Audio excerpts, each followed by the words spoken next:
All right, everybody. Hey, this is Leonard Johnson with the Run the Hammer podcast, and another week, another, like I say, interesting week.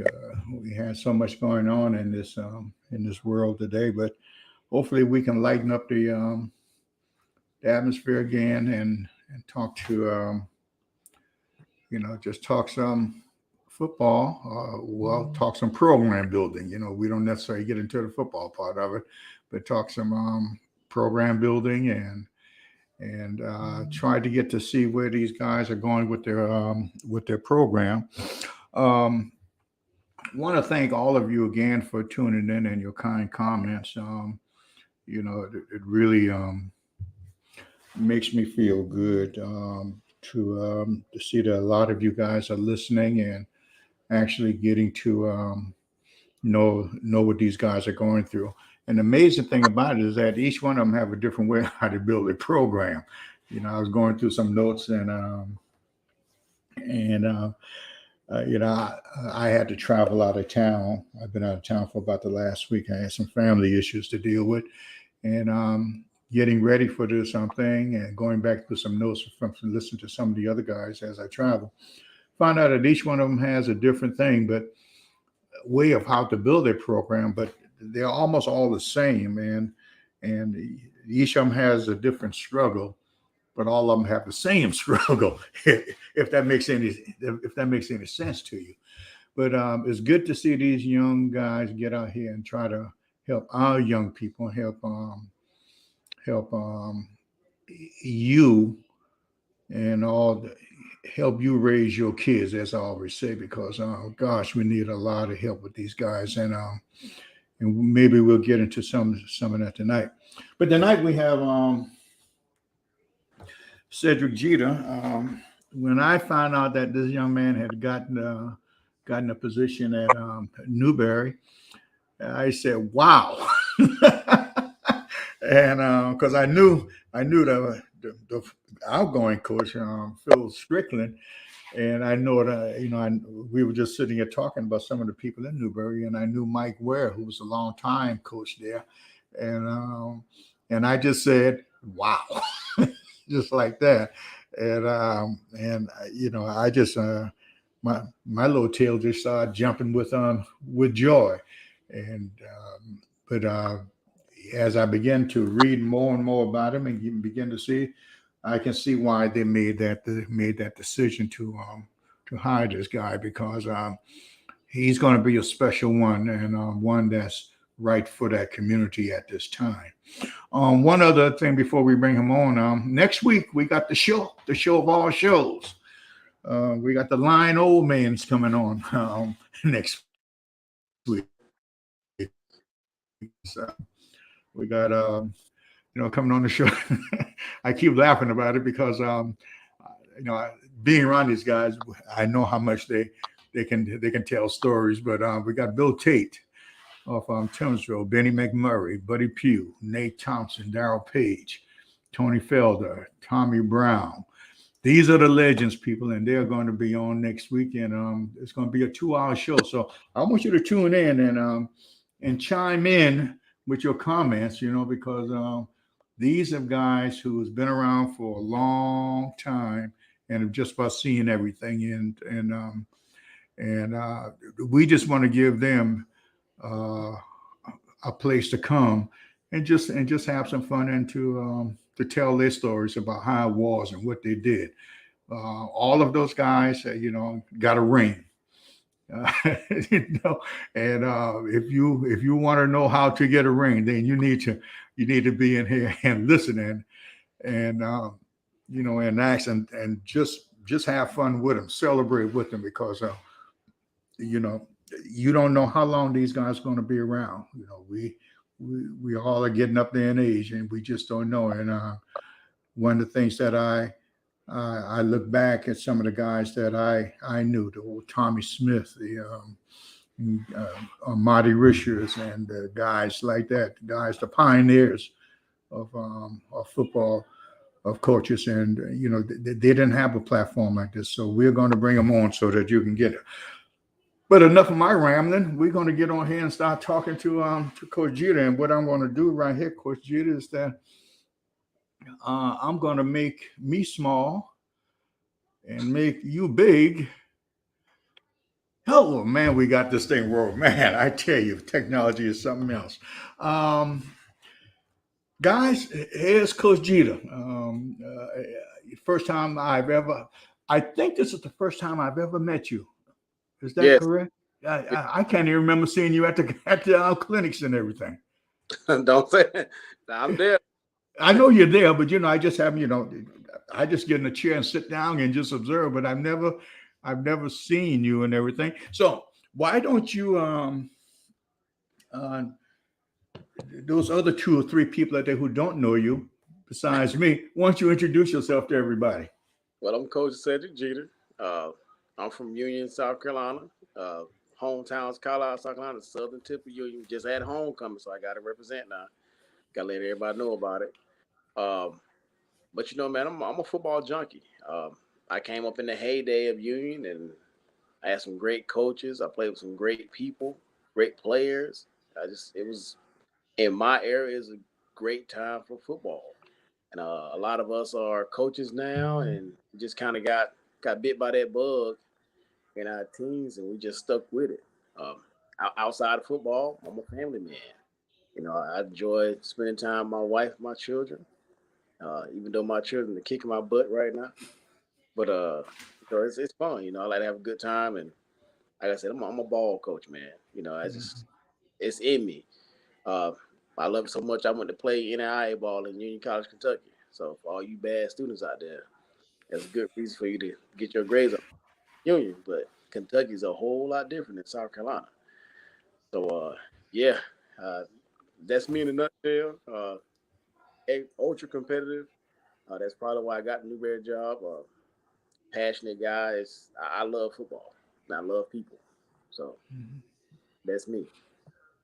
Now, you did you do anything outstanding in high school? I mean, I was a good player.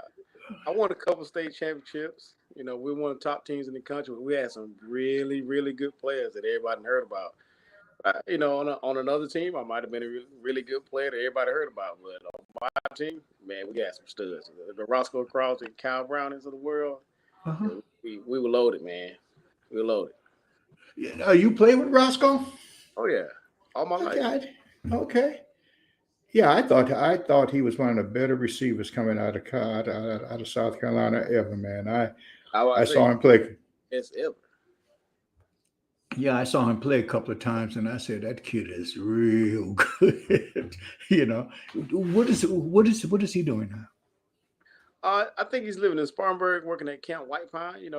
He's actually doing pretty good. I know he graduated from Clemson.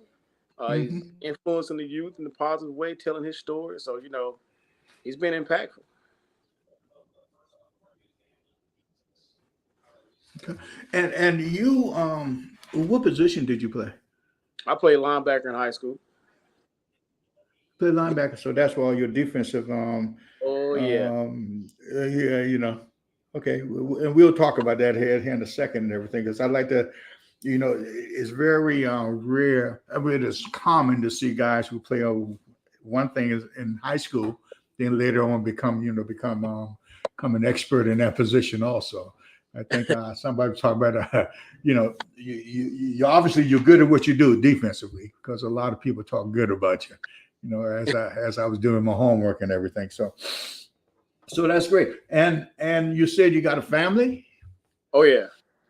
Um, my No, wife. before we get started, this is the part that you get brownie points. Okay, so go ahead and get it done. Okay. Well, I'll tell you this. She's back in the back. She might hear me. My wife's first round draft pick. All right, that's what I call her. She's valedictorian high school, cum laude, Winthrop, got a master's, and was stressing about making like a 98 in overall course. So she's top of the top, perfectionist. So she's a TIS at Spartanburg District 7. That's a technology instructional coach is what it is. Um, and my children go to Spartanburg District 7. Well, my oldest son goes to Spartanburg District 7. His name is Trent. And my youngest son is Harrison, and he's more like me. He's a firecracker. He's back there. I'm hoping he doesn't come here and tear stuff up. But yeah, man, my wife, she holds it down. I give her credit. She holds down these two little rugrats we got. And like I said, she's first round draft pick. Okay, she's at the top of the top. And you can't say nothing less. I'm just letting you know that. I wouldn't even dare. Yeah. Some of the younger guys, when we sit down and talk, and one of the first thing I say is, make sure that house is right. Oh yeah. Because if mom ain't happy, you ain't gonna be happy. It's good that we learn to get that thing prioritized the right way. Because we have to learn. You couldn't do this job if you didn't have a solid woman behind you. Mm-hmm. Because you just need that. You need somebody that's going to take care of home. You need somebody that's going to take care of your children the way that you take care of everybody else's. Mm-hmm. So this job would not be as pleasant or as a job that I desire if I didn't have a woman behind me who was taking care of the house. So yeah, I completely understand that. And yes, happy wife, happy life. Now your son at Spartanburg, does he play sports? Oh yes, baseball and basketball are his loves right now. He's not got into football yet. I coming though. I'm not one of those parents that's going to push it on him. I'm just going to let him go out and play what he wants to play. And he's played a little bit of everything, but he loves basketball, and baseball is a close second. But I think it's coming. I think the football is coming. It's coming. Oh yeah. Now you say you don't push him anyway. You just let it flow. Just let him play. Let him enjoy it, man. Let him enjoy being a kid. Now you don't have a daughter. I don't think I could afford it. Well, from what they tell me, because I never had a daughter also, but from what they tell me, they will get attached to you real quick and they will run you. Now that's what they say. That's what I hear too. Yeah. When you, I didn't realize you were on staff with Steve Taneyhill. I was. Yeah, I enjoyed. I've always admired Steve from afar. I mean, very intense guy and everything. Offensive genius. Yeah. Doesn't get credit. Offensive genius. I learned so much about the passing game and defending the passing game, just going against him every day in practice. He's been out for a while. But everything that I learned going against him in practice every day still applies. I think about playing Batesburg a couple years ago, or when you're playing Chapman when they're at their best. I learned so much because of my teeth with him as defensive coordinator, just going against offenses that I use for the rest of my career. Tell them that guy's quarterbacks, passing game. Mm-hmm. I don't think there's anybody better. I really enjoyed. We played them a couple of years, and most people don't realize that I was before I became a running coach. I was a passing coach all before then, and our coaches were panicking, because of the we're playing Chesterfield. I just I'll take a chill pill, Let me tell you how to do this. Yeah. And we were fortunate enough to beat him that night. Now, we went back up there, and he got revenge big time. Yeah.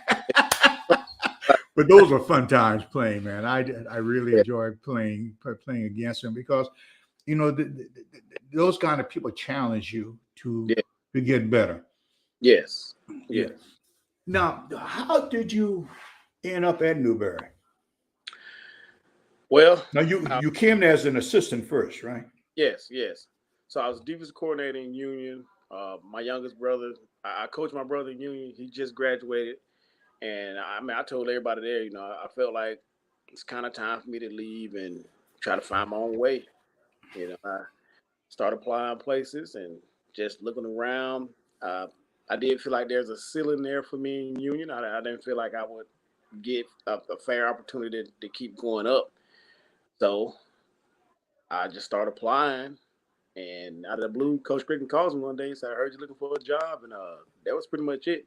You don't tell Phil Strickland no. Mm-hmm. So when he called, I was like, "Man, I'm going to Newberry. This is the kind of place I want to be. This is the coach I want to work for." Like I needed that guy. I needed a guy with 300 wins and one of the best leaders to ever do, one of the best head coaches to ever do it. So I left looking for something, and I found it. Mm-hmm. Now, were you given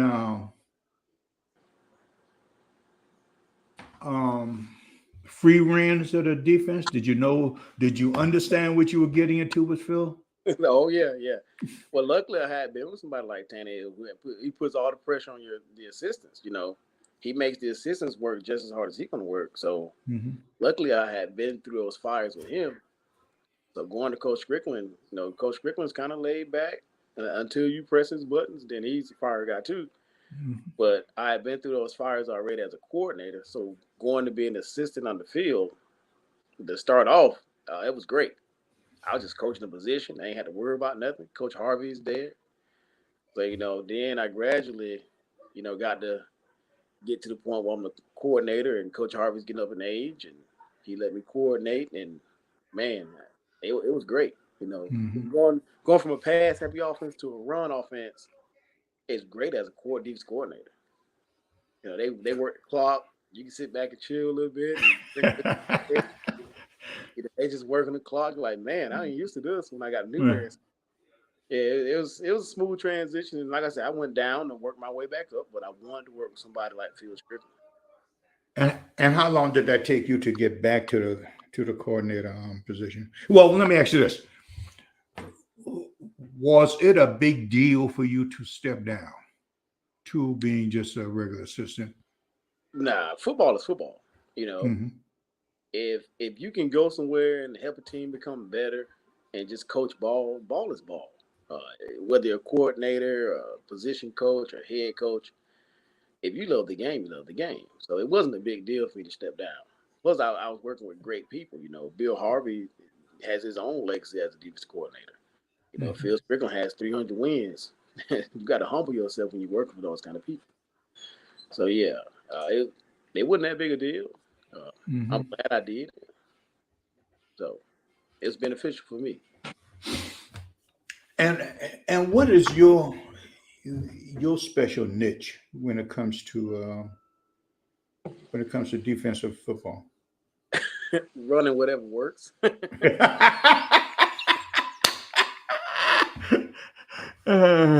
So you're not one of these? Are you one of these guys where we got to hold them to negative 3,600 yards per night and everything, or you just have a? Long as on the scoreboard, we got one more point than other team. We're good. I don't have that kind of ego to where like, oh, we got to shut them down and we got to be the best defense in the state. Of course, we want to be those things, but as long as you got more W's than L at the end of the year, that's what matters. So I can put all these goals out there. Yeah, we want to hold teams below 17 points a game, and we want this many tackles for loss a game. But the main stat that matters is W and L. So you want to get W's. Now, when you took over that coordinator position, of course you got a defensive staff. How does one organize the defensive staff under the umbrella of the head coach? Well, you're only allowed to do what the head coach allows you to do. And I was blessed, man. When I came to Newberry, when I got the coordinator job, Phil just let me coach. I guess, and being an offensive coach, you want to have great coaches on the other side. So he just let me coach. Excuse me. And I was lucky enough, Bill Harvey's there with 40 years of experience of being a coordinator. So if I got anything, I got questions about, or, anything that I'm not sure about, I just go ask Coach Harvey. And the good thing about Newberry, the staff was already set. You had guys who've been there 15, 10, 20 years already. So you don't have to make a lot of changes. These guys won a lot of games without you. So if anything, it's more of humbling yourself to understand that these guys have seen more football than I've been alive. So if they got any advice, if they got anything they need to say, you need to close your mouth and listen. So I've been blessed. So you had the demeanor that, well, I'm not all this in a bag of chips, Oh, you know. And I know the answer to these questions, but I think people need to hear that, you know, especially the young guys, you know, who got their spire notebook in their back pocket and, you know, and ready to go to work. And they played a couple of what you call them games, those play a little bit. yeah, you know, they played those games and everything on that, and they're ready to be the coordinator. But you know, it's a process. Oh yeah, you got to pay your dues. You got to learn. You know, I learned a lot from all the guys I've worked with. I think about Chip Bailey in Union, who was coaching linebackers at North Greenville and coaching out in Texas. And I, at one point in time in Union, when I thought I was with, I was about 25, 26, young, didn't know nothing. He comes in and he just opened my eyes up. I'm like, man, I didn't know anything. Mm-hmm. I'm learning so much from him, and I'm taking it and adding it to what I already know. But the biggest thing, man, when you're a young coach, you better be a sponge. You better learn all you can learn from every coach that you work for or work with. So, if I tell the young guys anything, be a sponge, learn as much as possible. So when your time comes, you're ready. Mm-hmm. You know? And it's a process getting ready, you know. And Yeah. you know, I thought I was ready when I first got mine back at C.A. Johnson. Come to find out, I didn't know anything. I had to learn. You know, had to go back to school. You know, just to learn. Yeah, it's gonna be the same thing. I just got a head coaching job. I think I know a whole lot. I'm gonna learn some more stuff that I didn't know here, and I'm already learning it. Stuff that I didn't know already. That I'm like, Phil, you didn't tell me about this, and he's like, no, that's that's a blessing. Phil, When you how did you let me put it like this? How did you get that? How are you getting that staff to buy into you? Now you've been there as a coordinator. Mm-hmm. Now, how are they buying into you as head coach? I mean, I think they know that I'm a fair guy. I'm reasonable, but they also know that I'm a fiery guy, and when I want things done a certain way, they're going to be done a certain way. So that's a good thing about being there for 7 years. They know me, and I got a lot of guys who work hard, and that's my biggest thing. If you work hard and you care about kids, everything else take care of its place. You know, it just take care of itself. It'll fall into place for us. So I think the guys know me well enough to know work hard, take care of the kids, and the rest is going to take care of itself. So they bought in. I mean, they've been here anyway. That's here before I got here. So they know how we operate, and we kind of operate as if Phil Strickland's still our head coach. We still work the same way. So that's a good thing. Mm-hmm. So you had no ruffles. Everybody just, all right, you the man. Let's get it rolling. Yeah, let's get rolling. Let's get ready to go out and win some football games. So, been good. It's been a blessing. Well, that's the Newberry way, you know. That's it. It just continues to go, you know, and that is great and everything for you, you know. Now you got those kids. They know you, and again, you are so blessed to have been there that you know the kids. Mm-hmm. Are the kids buying into Cedrick as head coach? I'll say yes, because I'm a younger guy, and I try to explain to them, you know, these young guys, they don't understand the greatness that's retiring. They don't understand Phil Strickland has won more games than everybody else except for 2 people in the state. Mm-hmm. So a lot of times they look at him like he's old grumpy grandpa. A lot of times, oh, he ain't letting us do this, we can't do that. And I'm like, listen, that guy hired me first of all, and he's won a whole lot more games than anybody else here. So you better listen. But you know, just being a younger guy, I think they've bought into a younger coach. I'm not saying they bought into the discipline because nobody likes discipline. Mm-hmm. They bought into the fact that I'm a younger guy. I'm gonna let them do a little bit more stuff, a little bit more of the stuff that teams are doing now. But they better win some games, you know, and they better do right in school, and they better be disciplined. They know me well enough to know that Phil Strickland probably saved them sometime from me because he's strict.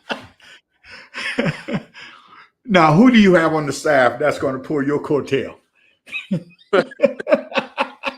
But luckily they're older than me, so I'm gonna listen. You know, all Brian Red, Hugh Mills, Art Booz, all those guys that are a little bit older than me they're gonna hold me accountable. They ain't gonna let me. They're gonna tell me, Coach, you need players to win games. You can't run them all off. Yeah. It'll keep me in check. They'll keep you in check and everything. Now, I know you got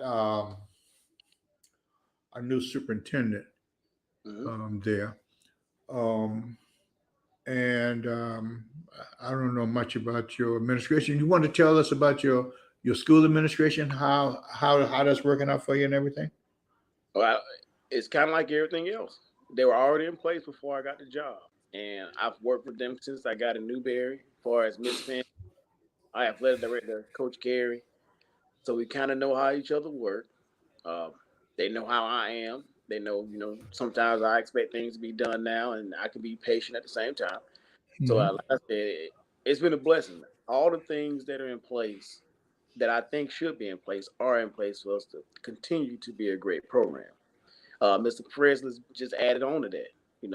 He's been a blessing as well. He signed off on me getting the job. He grilled me in the interviewing process. And, me and Miss Presley have history from the past. I interviewed at Keenan when I was leaving Union. And he was the principal at Keenan. So I kind of knew how he operated already. So, it's been a blessing. He's for athletics. He's for the betterment of Newberry County, too. So I got to understand that academics, I already know academics, that's important. Our conduct and behavior is important. So it's a lot of things going on outside of football that we work to improve in Newberry. Not saying it is bad, but it can always be better.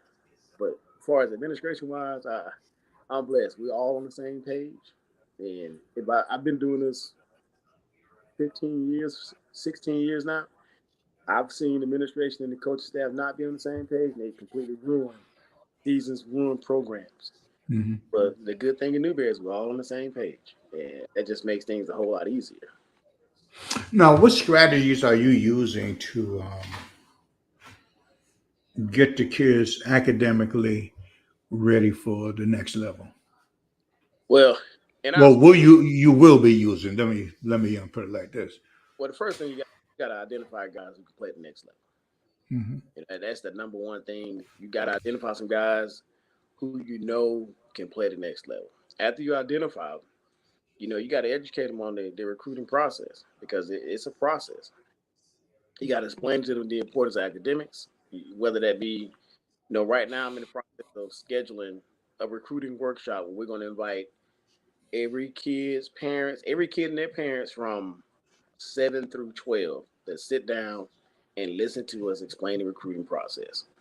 Everything from GPA, core GPA, what used to be NCAA clearinghouse, now, eligibility center, to film and work ethic and actually your conduct in the school.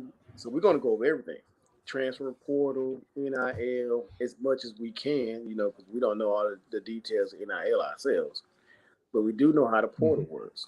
So we're going to explain to them everything that they should know from the 7th grade to the 12th grade and lay it out in a step-by-step process for them in this recruiting workshop. So, we're going to try to educate our people, because we want our people to know how it works. A lot of times you get in districts where the coach ain't doing this and coach ain't doing that. Well, we're not going to give them the opportunity to do that. We're going to go ahead and be proactive and teach them the process. We're going to show them what we're doing during the recruiting seasons, show them that we're meeting with coaches. This is what we give them. This is what we talk about. So it's pretty much just an education process. We want people to know how it works. So yeah, that's a big part of it. Of course, we're going to go to, the recruiting seminars, and we're going to hand out the flyers and the booklets and the film and all that. But our people need to know how it works. They need to understand education is really the key to all of it. So, no, that's big. I want to get too wordy for you. No, I think people need to know that. I think coaches need to know that, because you got to let people know how this process. I mean, it's gotten more complicated over the years, and you got a lot of stuff out there. Oh man, that's right there, boy. Yeah, and parents need to know, no matter how good your kid is, that it all starts in that classroom. That's where everything starts, and if you don't put a hammer on those kids early and everything, then it's not going to happen, Yeah. And they have to be aware of that. Now, are the teachers on board with you and everything with your Yeah, for the most part, I think the teachers are going to be on board, but that goes back to administration. You Mhm. know, if admin is on your side and they seeing what you're doing, they like what you're doing, and they're going to support you, then they're going to hold teachers accountable to support you. So that goes back to admin. That goes back to, why Newberry is a great place, because we know that the admin is going to hold teachers accountable.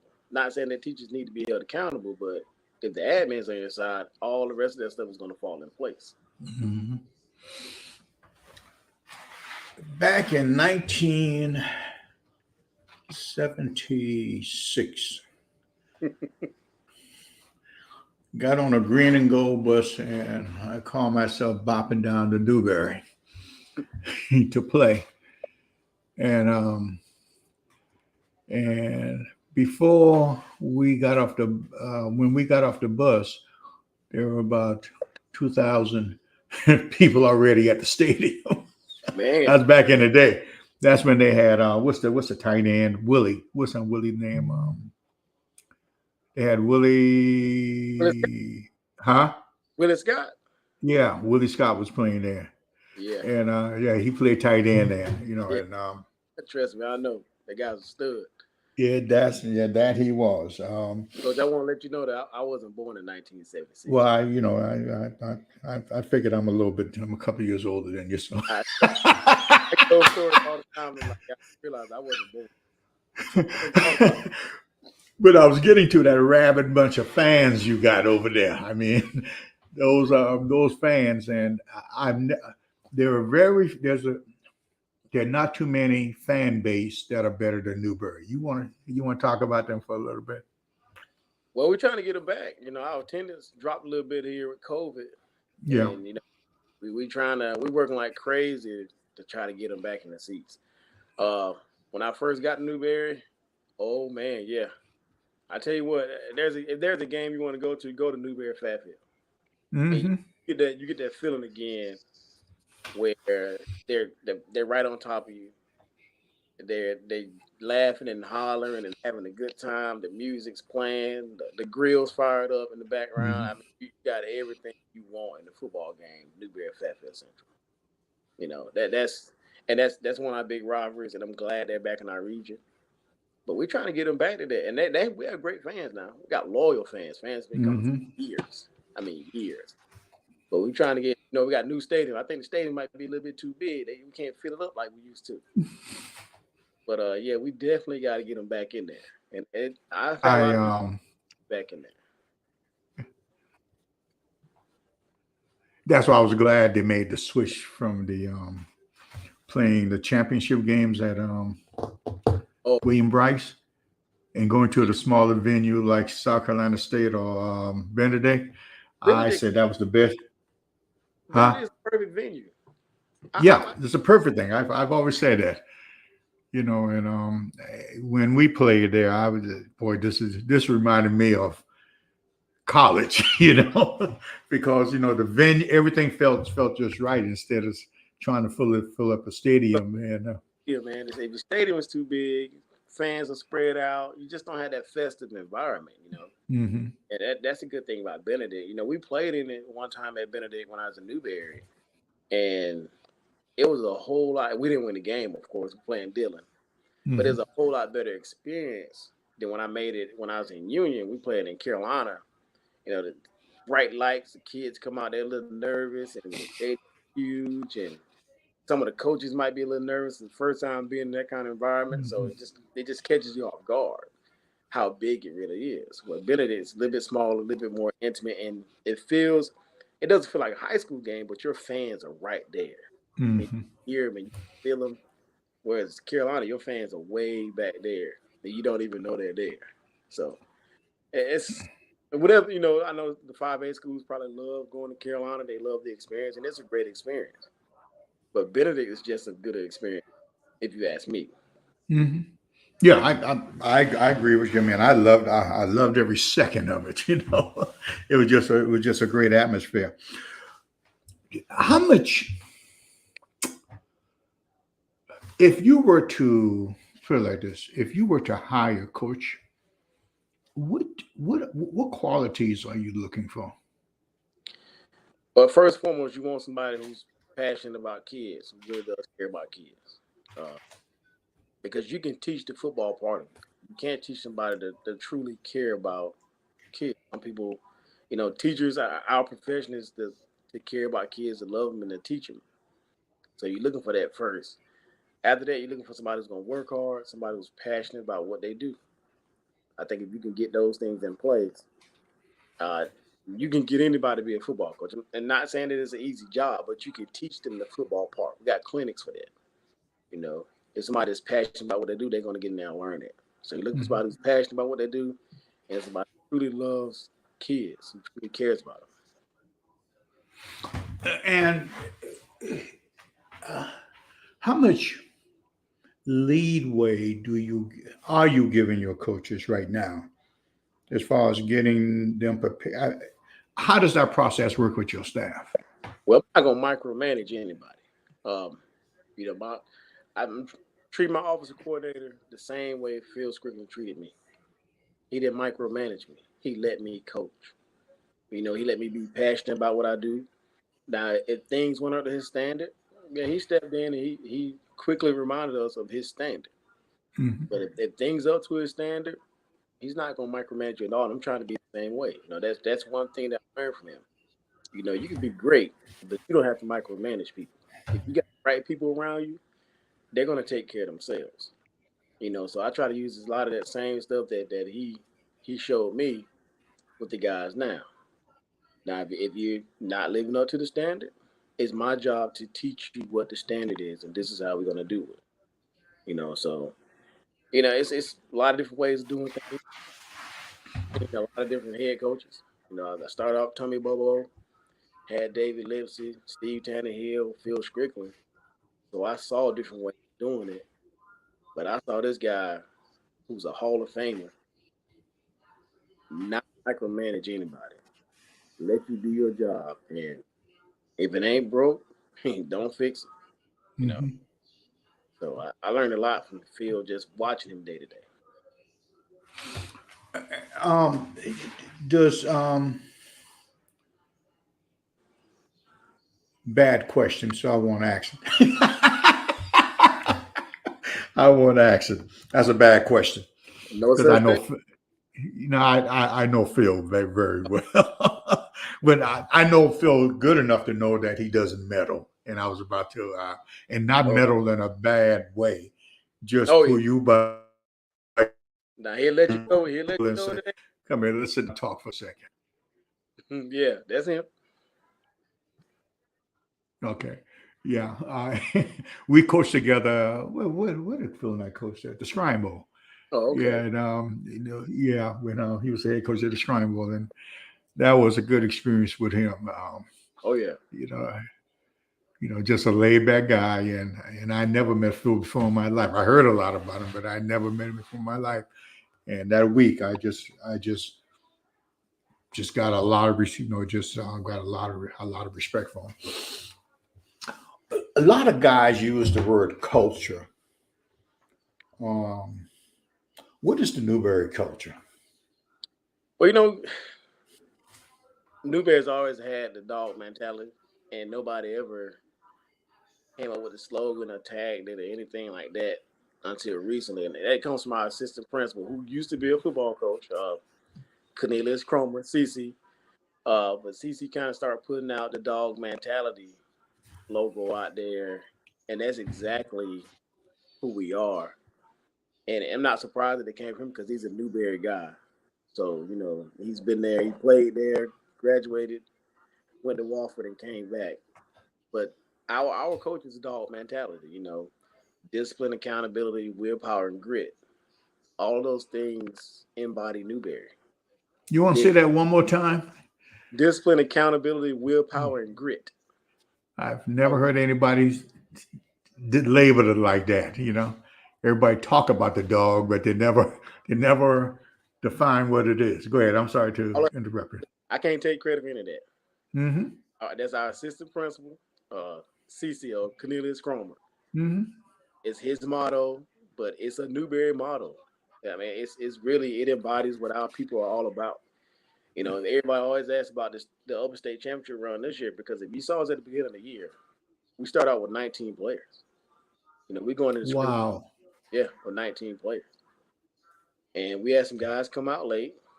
We had to pretty much end our JV season because of our numbers, and we brought those guys up. And at the end of the season, we wound up in the Upper State Championship playing against a great team that nobody even came close to competing with except for Saluda all year and Gaffney. And we were in that thing to the last drive of the fourth quarter.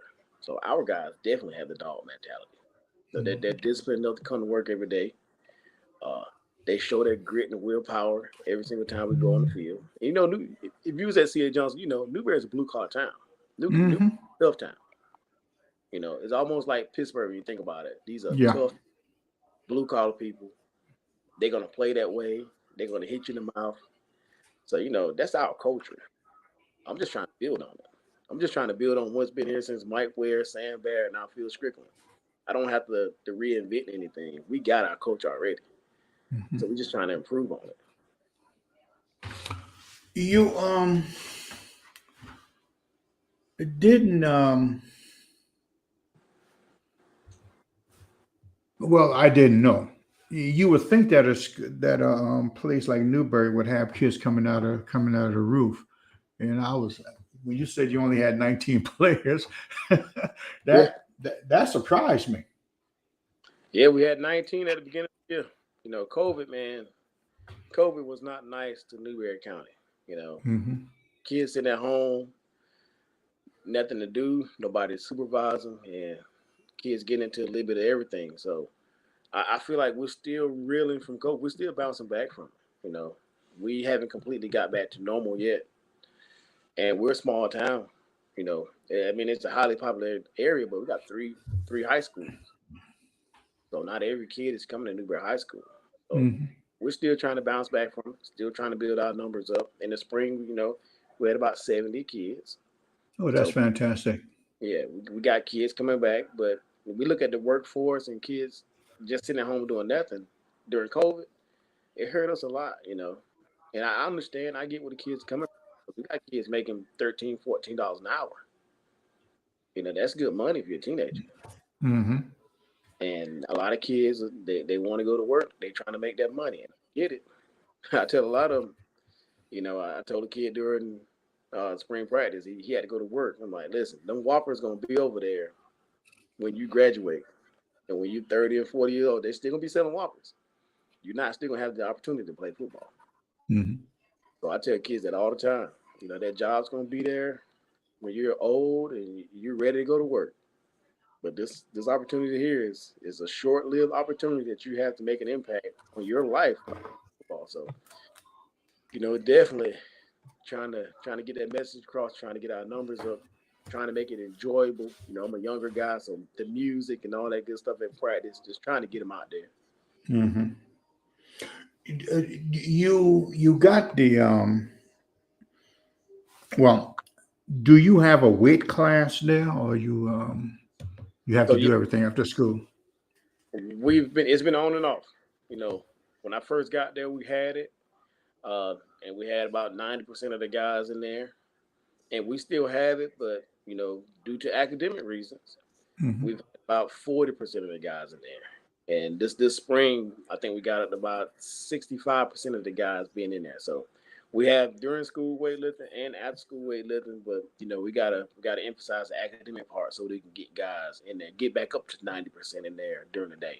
Use that after school for guys who are not, you know, during the spring, use that after school for guys who are not on the team yet. So we gotta get the. Do you have a lot of after school guys? Yes. So this past year we had about 65% in class, and then that remaining 40% or 35% were after school guys. So we did get a lot of them after school this year. But, like I say, we still bouncing back from COVID. And the kids got to go to work. And we're trying to work with these work schedules. And ultimately, they have to make a decision. Do they want to get the quick money now, or do they want to invest in themselves and invest in the program and have an opportunity to get a scholarship, or better themselves through football? So, like I said, man, we're recruiting our tails off, recruiting our own building against these jobs and sitting around doing nothing. But it's what we signed up. Yeah. Does the parent have a lot to do whether they work or play, or is the cooperation there?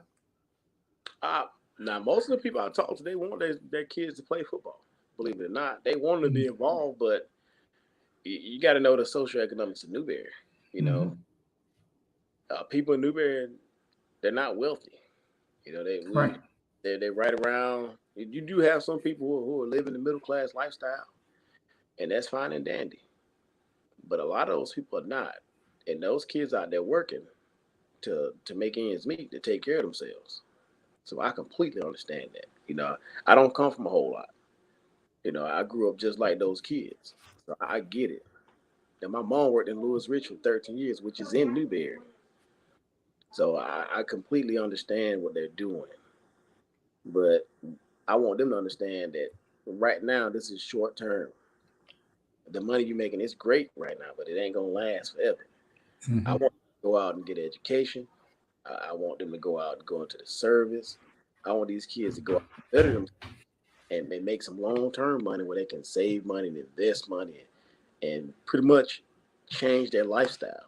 So, we're stressing that. We're stressing academics, stressing bettering yourself through football. But I completely understand why so many of our kids are working. Plus, they're getting paid more money than they ever made in their life. I mean, if I could make $13, $14 as a 16-year-old, I probably have a hard time turning it down too. So you understand where they're coming from, huh? I completely understand. Yeah, that's about $400 or $500 a week if they work it, but that's a call they got to make and everything. We've always fought that battle. Oh yeah. So sometimes you have to adjust until you get the program with the way you want to,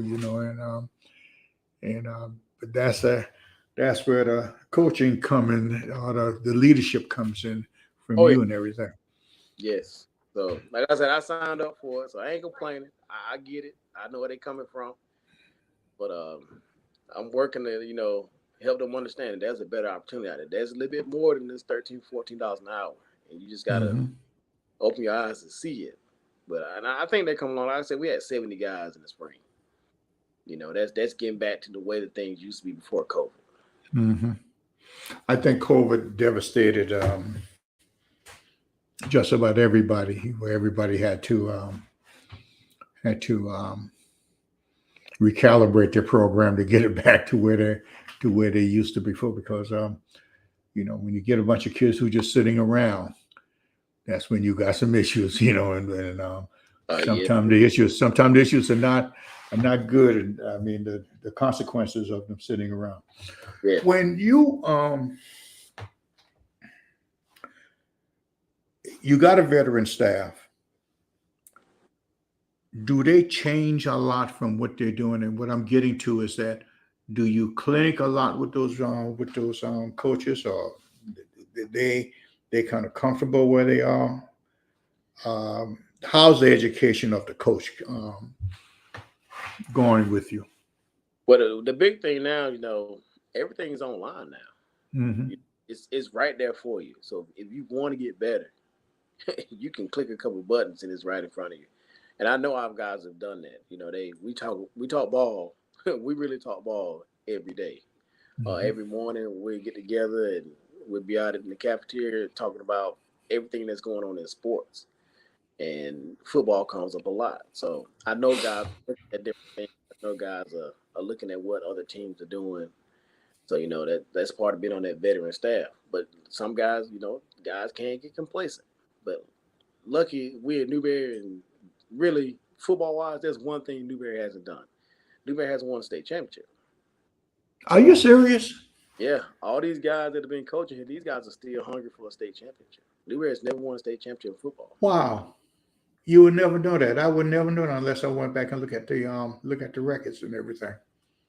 So we got guys who've been coaching 25 years. They're still hungry like it's their first year because they want to win the state championship. Yeah. Huh. That's interesting.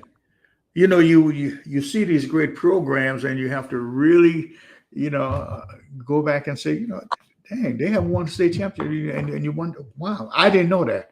No, I did I do that already, but I did a lot of my homework going into the interview process, and I just, there's only like 6 or 7 teams in the state that have won 500 games, and Newberry is one of them.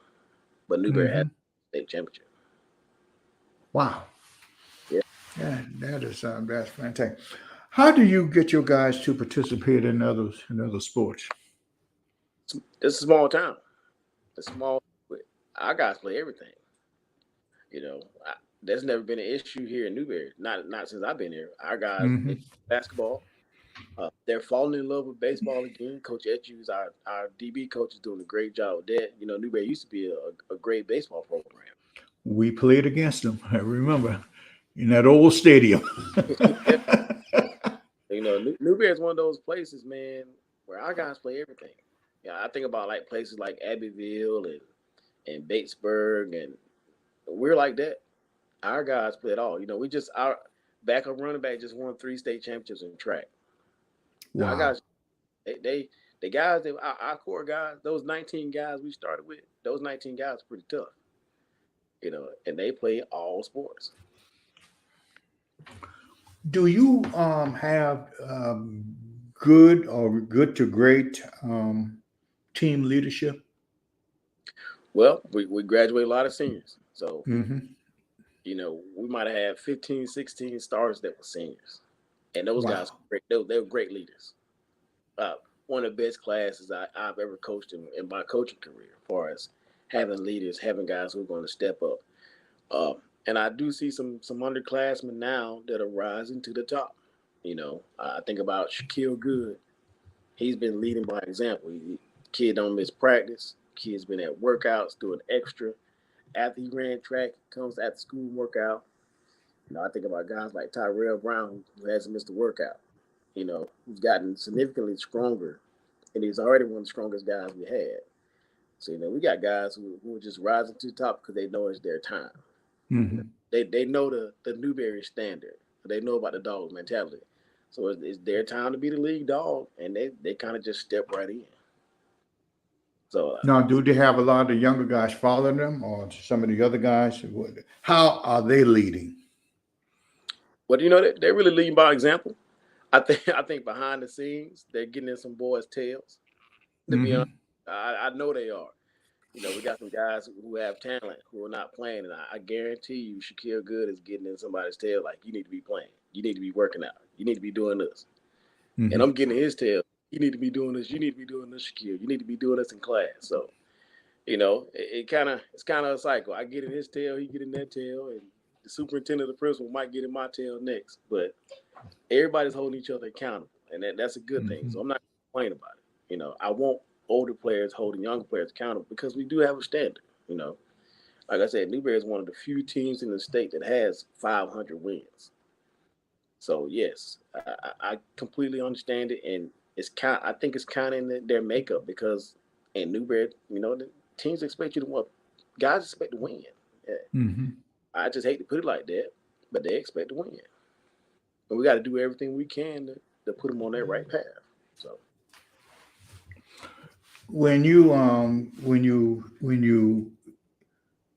get I said a high school, do you have the junior high, middle school, whatever you want to call them, close to you, or they're in another building, or what? So they're in another building, but so I added the middle school coach to our high school staff. He's going to be our quarterbacks coach, and because he's in the middle school building, I want a relationship in that building. I want to be able to have a guy to go and talk to the middle schoolers every single day.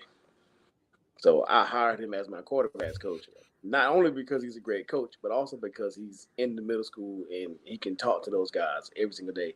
And he kind of bridged that gap. We were losing guys from ninth grade, or from eighth grade to ninth grade, and from ninth grade to 10th grade. And I think he can kind of bridge that gap because he has a great relationship with the kids. He's a great coach. He's a great person. He coaches baseball as well as football. So he's right there with him every single day. So, we want to kind of bridge that gap and just have relationships there so we can talk to those guys when we need to. Mm-hmm.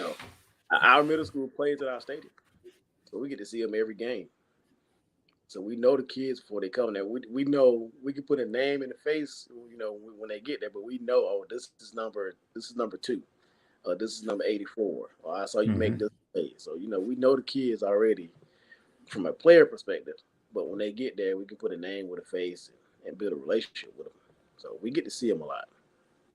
Now, is he the only coach in the middle school? Or do you have others down there? I got another one. So my D-line coach is going to be his name is Mir Cromer. He's going to be a new teacher in our district. He's been a volunteer coach for 2 years on the JV staff.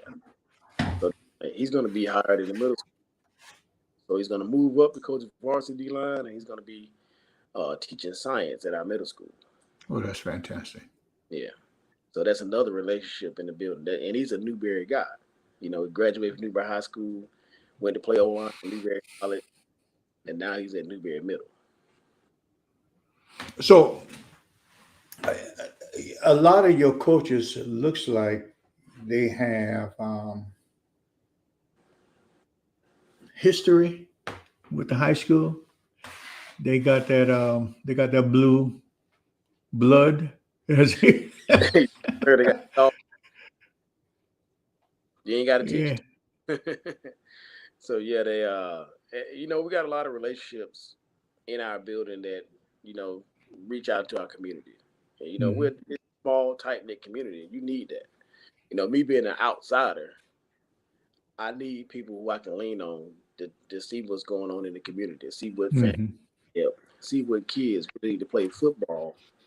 And they can benefit from playing football more than we can benefit from having them. So you want to have those community guys. And for the most part, our guys are all community guys. Outside of myself, the quarterbacks coach, he's not from Newberry, but he's been there a while. But for the most part, our guys are Newberry guys. Well, that's great, man. I applaud you for number one, for your being humble. You seem to know what it takes to get that, because that, if you don't handle it the right way, that can be a very difficult situation. I think the fact that you've been there for a while, then you got that dog in you too. Oh, yeah. And everything. Wow, man, the conversation has gone for about an hour now. It's just time just goes away. And I don't want to keep you away from Mama too much longer. Oh, yeah. I always end the show by finding out who are some of the people that you admire most in life and everything, from coaching and outside of coaching. So we'll start with outside the coaching. Who, if you were to spend an hour, had an opportunity to spend an hour with somebody outside a coach, can't be a coach, and just sit down with that person, have dinner or whatever, drink a couple of cans of Coke or whatever, who would that person be? The obvious choice is Martin Luther King or, somebody like that. But I think I want to talk to Barack Obama, man. I want to see what it's like to be the first. All the pressures and handling with grace and doing things the right way, without a lot of controversy. I definitely like to talk to Barack Obama just to see how he handled it. What does it take to handle so much stress? We're football coaches, and we think we go through a lot of stress, but it's nowhere near what being the president is. And just being honest, being the first president of color, there's nowhere, nobody else has been through that. Definitely would like to sit down and talk to Obama just to understand the pressures and how to handle the pressures. You know, out well, football wise. Oh, you ain't asked a question yet, but football wise, I want to meet Willie Jeffries. You never met Coach Jeffries? I've never had him one-on-one. And here's the thing: Coach Jeffries is a pioneer, and he's a union guy. I know.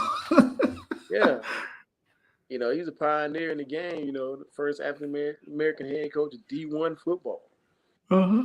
Ever had a one-on-one? I just met him and shook his hand and just talked to him. And my family's from the same area his is from.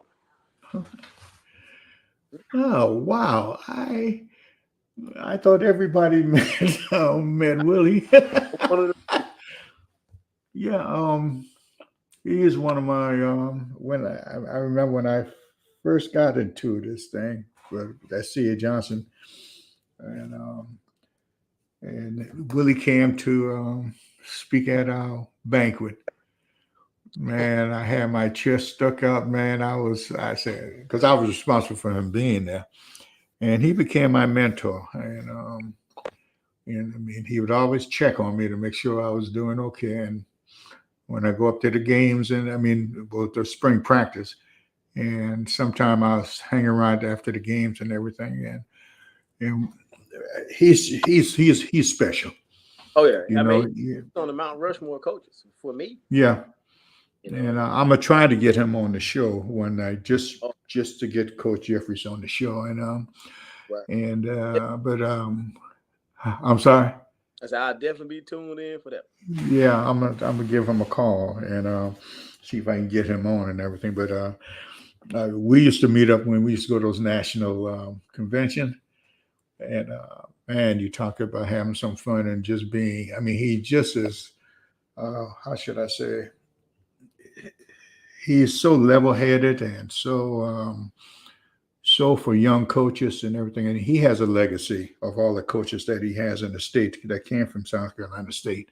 And I don't think that he realized how much he has affected the growth of African American coaches in this state. But being a young man from Union, you hear a lot about Willie Jeffries, and just going to coaching field, and I'm the first at Newberry, and it's a big deal. But I try not to make it a big deal because I'm just. But just to know that Willie Jeffries is walked the same path, and you guys went ahead and done it, makes it a little bit easier. So I definitely, I get a chance to meet him. I definitely got to meet him. Thank him. Yeah. Yeah, we're gonna see if we can make that happen a little bit. Yeah, you gotta meet the boss man, as I call him. Well, our hour's up, man. Man, I really appreciate you coming on, Cedrick, and I learned more just sitting here, listening to what you guys are doing in your program and taking notes and everything, and maybe one day I'll write a book on these interviews and everything. Anything in closing you want to say? You went out on me, Coach. I couldn't hear you. Yeah, is there anything in closing that you want to say? Thank you. I appreciate it. I'm here. Okay. Thank you. I definitely appreciate the opportunity, and I appreciate what you're doing for the game of football in our state. Not a lot of light shines on, guys like us, but I definitely appreciate it. I'm pretty sure everybody else appreciates it too. It's highly competitive. It's hard to get a job out here. I interviewed at 10 different places before I got the head coaching job at Newberry. And it was a finalist for 3 or 4 of them. So, yeah, I definitely appreciate it. I know a lot of other coaches appreciate what you're doing for the game, for us. Well, it's out of love, to make sure that you guys get the due that you deserve, because you guys are going to be doing special things, with our kids, especially in the time. So thank you again, and maybe the next time we'll get to talking X's and O's and everything. But I got to get everybody on before we do that. No problem. All right, Coach. Well, thanks a bunch, man, and tell your wife thank you for letting me have an hour of her time away from you. Okay. Will do. Okay, man. Take care. All right, guys. That's Coach Jeter from Newberry, and boy, that's different. He is in a situation where he's the first African American in Newberry High School, and he doesn't make a big deal of it, but with the way he's doing it, I don't think it's going to be a big deal. Prior to that, just pray for that community. Prior to that, we were talking and found out that four students at Newberry, I think a couple of football players were killed this past weekend. And then we had the tragedy, the guy from Wilson High School. People we got to talk to our kids. Talk to them about making the right decisions and being in the right places. And this madness it has to stop. And pray for those little babies down there in Uvalde. Pray for that community. 19 babies gone, plus 2 adults and a husband who 22 people dead because we have lost our freaking minds in this country about guns. 22 people. People we need to get on the telephone. We need to call our representatives and we need to tell them to grow up here. This does not make any sense at all. Until next week, we won't have a show tomorrow, but until next week, I'll make we will have one guest. I got to confirm, but on the 7th, we got the big show, and we'll have all these legends on. Let me repeat them again. We got Bill Tate, Benny McMurray, Buddy Pugh, Nate Thompson, Darryl Page, Tony Felder, and Tommy Brown. 2-hour show. You guys have a good night, and grab your kids, tell them you love you. If you got a husband, special, significant other, grab them and tell them you love them also, and give them a hug. Until next week, good night.